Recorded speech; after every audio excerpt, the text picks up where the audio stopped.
여야 정치권이 오늘은 그 공천제도 개혁을 위한 합동 토론회를 연다고 합니다. 완전 국민 경선제라고 하죠. 오픈 프라이머리 도입을 놓고 함께 고민하고 토론하는 의미 있는 자리가 될 것 같은데요. 발제자로 나서는 분입니다. 새정치민주연합 원내대표를 지낸 박영선 의원 연결해서 견해 들어봅니다. 박 의원님 안녕하십니까?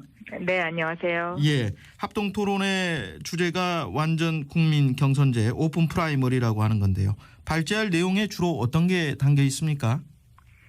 네, 왜 오픈 프라이머리 완전 국민 경선제가 필요한가에 대한 이유부터 먼저 설명을 해드리려고 합니다. 예. 이제 우리가 시대적으로 공천 민주화, 정치 선진화를 이룰 때가 됐습니다.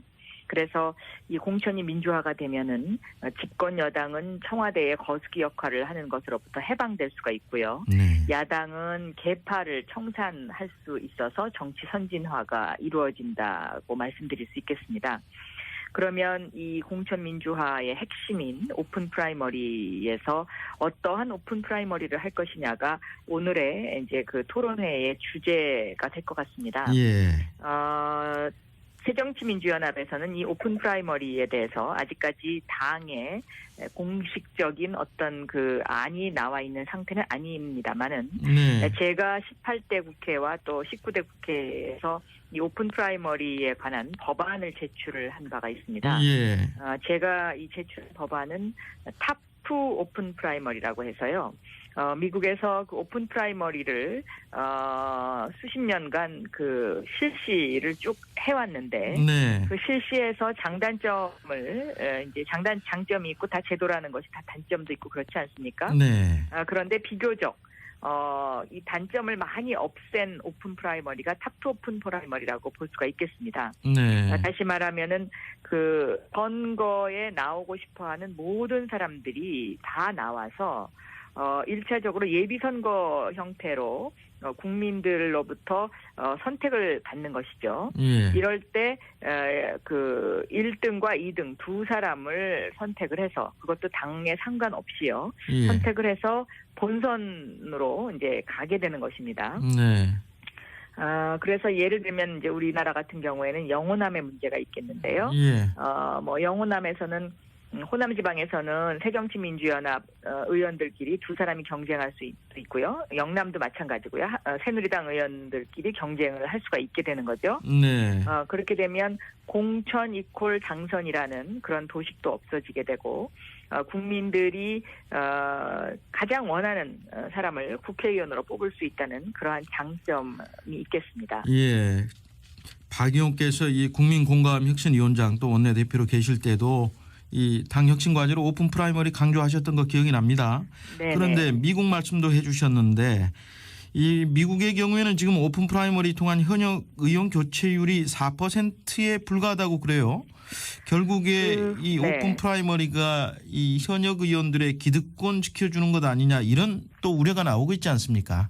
그렇죠? 그 예. 4%에 불과하다는 것은 조금 더 확인이 필요한 것 같습니다. 아하. 왜냐하면은 예. 2015년 현재 이제 그 미국 상원의 초선 의원 비율을 보면 13%이고요. 예. 하원도 한 13% 정도 되거든요.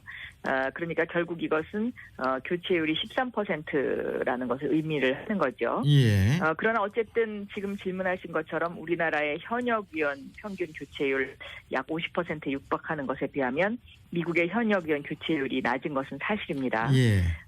근데 이것은 두 가지로 의미를 해석할 수가 있겠습니다.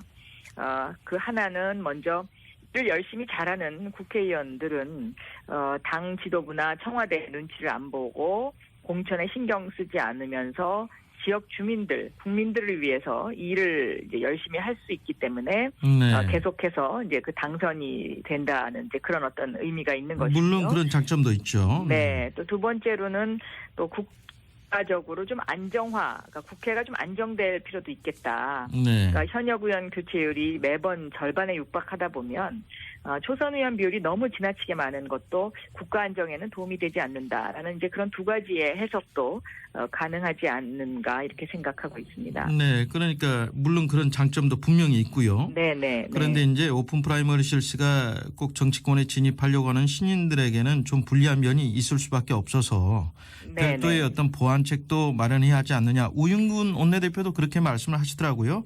지난번에 저희하고 인터뷰할 때도 말이죠. 우리 박 의원께서는 좀 대책이 필요하다고 보십니까? 네, 저도 대책이 필요하다고 봅니다. 신인이나 여성들에게 가산점을 부여한다든가요. 네. 아니면은 예비후보 선거운동 기간을 현재는 이제 120일로 되어 있는데요. 예. 이것을 180일로 늘린다든가 하는 대안을 검토해 볼 필요가 있는 것에는 동의합니다. 예. 그런데 실질적으로요, 이 탑2 오픈 프라이머리를 하게 되면은요, 얼핏 보기에는 이것이 이제 신인들의 장벽이 굉장히 힘들다 이렇게 느껴지는 면도 있습니다만은 네. 또 그렇지 않은 면도 있습니다. 왜냐하면 이것을 이제 그 실시하는 미국의 주를 보면은 워싱턴주와 캘리포니아주 이제 이런 그 소수민족이 많이 사는 곳에서 이 탑2 오픈 프라이머리가 진행이 되는데요. 예. 그것은 다시 말하면은 공천에서 자유로울 수 있기 때문에 그 소수민족 출신의 국회의원이라든가 시장이 탄생할 수 있다라는 이제 이런 또 실제적인 성공 사례가 있습니다. 예. 우리나라에 이제 예를 들면 얼바인 시장 같은 경우에요. 미국 캘리포니아에 이민 1세의 한국인들이 지금 계속해서 당선되고 있거든요. 근데 이분들한테 여쭤보면은 본인들은 이런 어떤 오픈 프라이머리 제도가 아니었으면 아마 시장이 되지 못했을 것이다라고 이야기하고 계십니다. 네. 이 완전 국민 경선제 오픈 프라이머리 실시되면 전략 공천은 아예 없어지게 되는 건가요? 새정치민주연합에서는 이 전략공천 문제와 관련해서 아직까지 그 당론이 결정되진 않았습니다. 네. 그러나 저 개인적인 생각으로는요.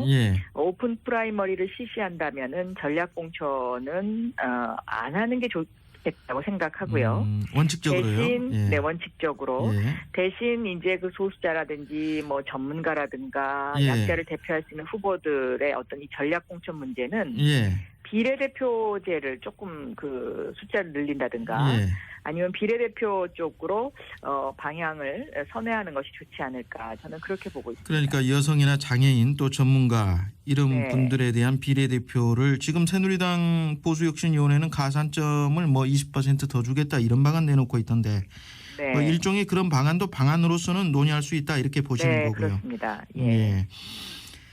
본선 승리를 위해서 이 상대당 약체 후보 예비 선거에서 뽑는 역선택 가능성도 제기가 됩니다. 물론 이 탑2 오픈 프라이머리하고는 조금 차이가 있습니다만 그래도 이를 해결하기 위해서 여야가 같은 날에 경선을 실시해야 하고요.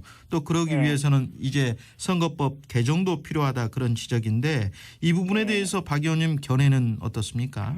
저는 오픈 프라이머리를 실시한다고 하면 이것은 여야가 같은 날 경선을 해야 된다고 생각합니다. 이것은 반드시 필요한 조건이다. 그래서 이 부분에 관한 선거법 개정이 필요하다라고 생각하고 있습니다. 예.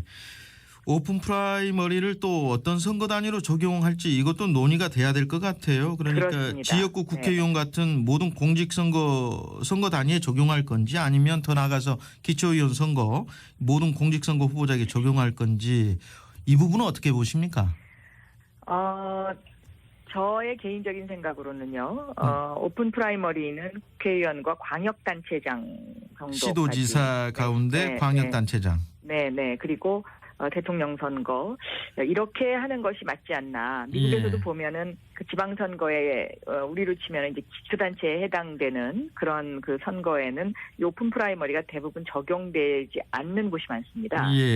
그래서 이 오픈 프라이머리는 좀 큰 선거에 적당한 것이다. 왜냐하면 이것은 국민적 관심을 모아야 그 정당성이 확보가 되고 때문에 그렇다고 생각하고 있습니다.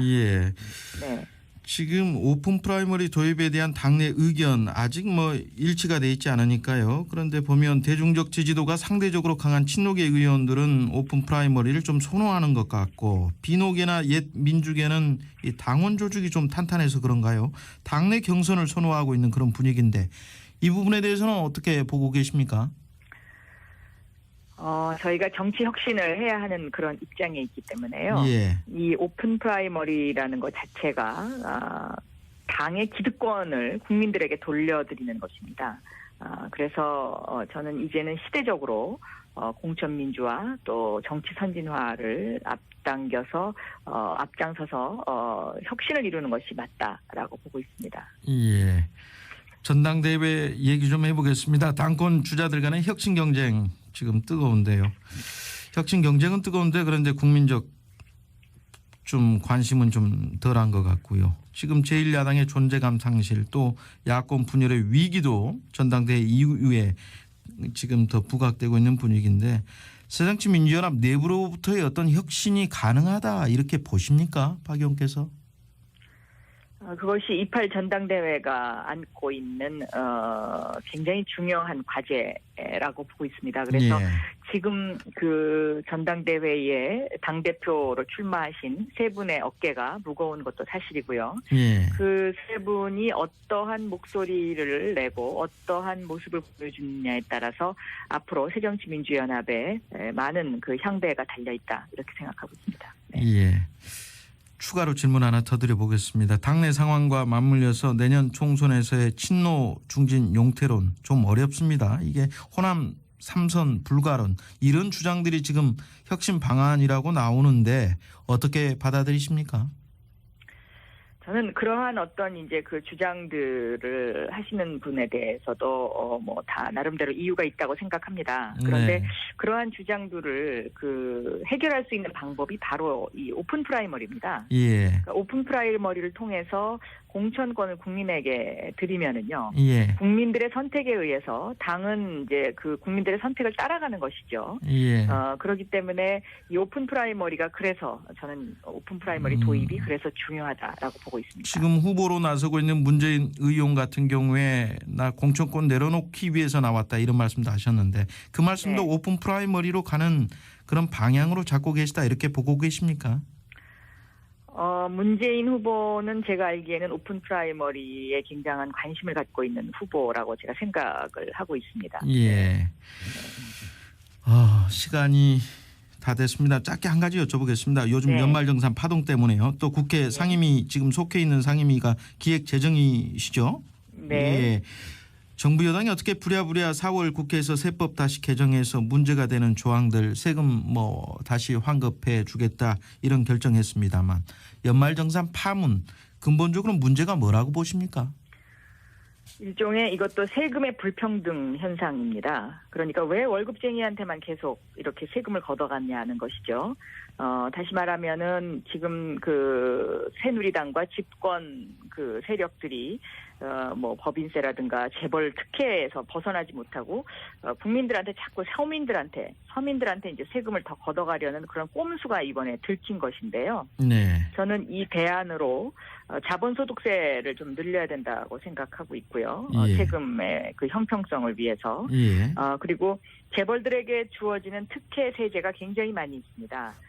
이런 어떤 재벌의 특혜 세제를 없애서 이것을 좀 더 근본적으로 고쳐야 된다라고 생각하고 있고 어제 내놓은 새누리당의 대책은 미봉책에 불과하다라고 생각하고 있습니다. 특히 이 법이 통과되던 날을 기억을 해보면은요. 네. 2014년 1월 1일 새벽에 이것이 법사위에 상정이 됐는데요. 네. 그 당시에 제가 외촉법과 이런 어떤 세제 개편안에 문제가 있다고 해서 법을 상정하지 않고 이것을 좀 더 논의가 필요하다고 계속 주장을 했었습니다. 외촉법은 외국인 투자 촉진법 말씀하시는 그렇습니다. 거죠? 네. 예. 네. 근데 그 당시에 최경환 원내대표가 보수 언론에 힘을 얻고 이것을 야당이 무슨 발목 잡기를 한다는 식으로 이제 해서 막 밀어붙였었거든요. 네. 근데 거기에 대해서는 저는 그 지금 현재 최경환 장관이 분명한 사과를 해야 된다고 생각하고요. 예. 그때처럼 또 이렇게 미봉책으로 부랴부랴 급하게 무언가를 해서는 안 된다고 생각하고 근본적인 대책이 필요하다 이렇게 말씀드리고 싶습니다. 네, 여기까지 듣죠. 네, 새정치민주연합의 박영선 의원이었습니다. 인터뷰 감사드립니다.